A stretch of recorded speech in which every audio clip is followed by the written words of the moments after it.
bit about the state of the party. What are you expecting from the Secretary General's report?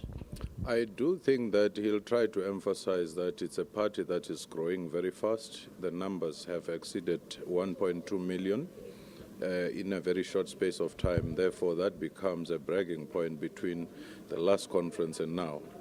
But the key issue in the content of the report will be that the quantity, whilst it's growing, the quality may be going down.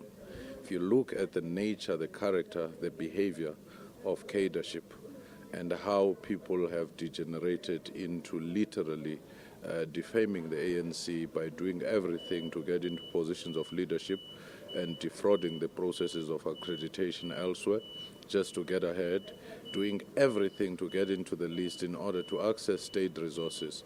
So to the extent that he may make reference to previous difficulties that ANC experienced in Morogoro and Kabwe and many other conferences, the material conditions now have changed with the party in government, and the stakes are very high, and the liberation movements on average would use the liberation aura for 20 to 25 years.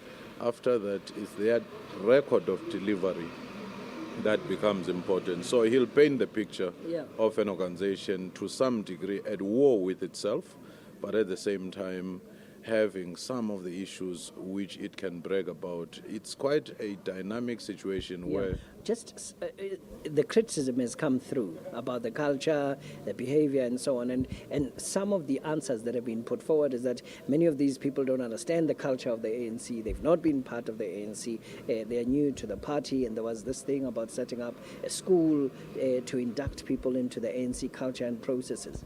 I don't think that will necessarily work, because some of the people who are demonstrating a behavior unbecoming are seasoned veterans of the organization, and it's the branches taking a leaf from them, some having been there for decades in the struggle. So the question of time is not an issue. It's the relationships between business and politics, corruption, the tenders, that has to be regulated. But at another level, though, you also have to ask questions. Why do people join ANC today? Is it not for other reasons than what ANC is stating? All right, let's leave it at that. Thank you very much, Professor Fikeni. Lots to talk about.